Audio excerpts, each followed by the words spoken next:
Have I seen that design before? Maybe I have on another car. So here are 10 cars that look similar. Number 1. Ferrari 355 and Toyota MR2. An obvious similarity starts our list. It is often to see that the Ferrari 355 looks like the plebian Toyota MR2. It does have a similar body shape, roof lines and cute pop-up headlights. This gets even more obvious when many replica companies build Ferrari 355 body kits for MR2s. They go for decent value, 10k in fact. But why would you buy one? I will never know. Number 2.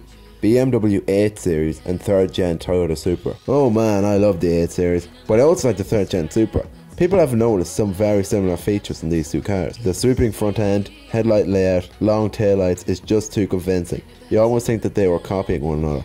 But do you blame them? Number 3. Infiniti Q50 and the Mazda 6. Two Japanese cars in the same class with the same shape and the same rear end. Actually, when you think about it, they look similar at almost every angle. They both have aggressive look. They both have an aggressive look to them. And a few cars in its body, which is a bit of an overkill. But don't get me wrong, they look great if you ask me. Number 4. Kia Carens and the BMW 2 Series Active Tour. Have a family you hate but still want a BMW? Then the front wheel drive 2 Series Active Tour is for you. Its family friendly practicality, iconic kidney growth, appealing body fine. The appealing body looks fine to a family man. But when you read into your 2 Series people carrier looks like a plebeian Kia Carens, it makes you feel like you paid a little too much. Number 5. Seat Exeo and the Audi A4. If I'm honest, the reason why the B7 Audi A4 looks like a Seat Exeo because it is the same car. Seat really changed nothing on the Exeo except for a steering wheel, lights, bumpers, and that's about it. It looks dumb, half-arsed, and it's really just lazy. Even the interiors are the same. Number 6. Nissan S12 and the Toyota AE86. Here we have the boxy, pretty and forgotten Nissan S12. Beside it, we have the iconic tofu delivering Toyota AE86 from around the same era. With all cars being boxy back then, it's hard to tell which one was which, hence why these two cars are often misidentified. I wonder would anyone remember the S12 if it wasn't for the AE86. Number 7.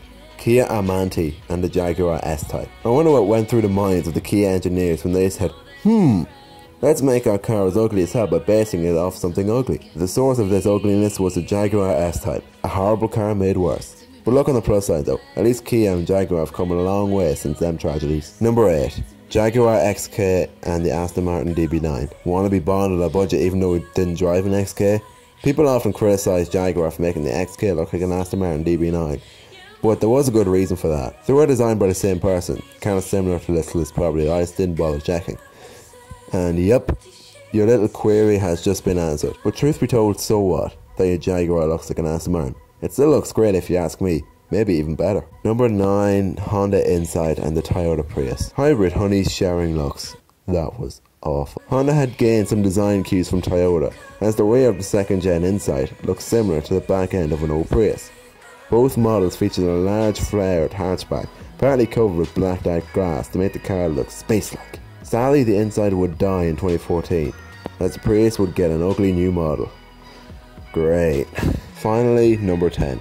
Every modern Mercedes ever. This one takes the biscuit if you ask me.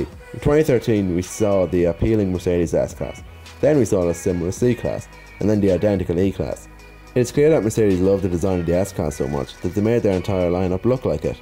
Even the SUVs look alike, like the GLC and the GLE, and you thought one GLE was enough, or as I like to call it, the UGLE.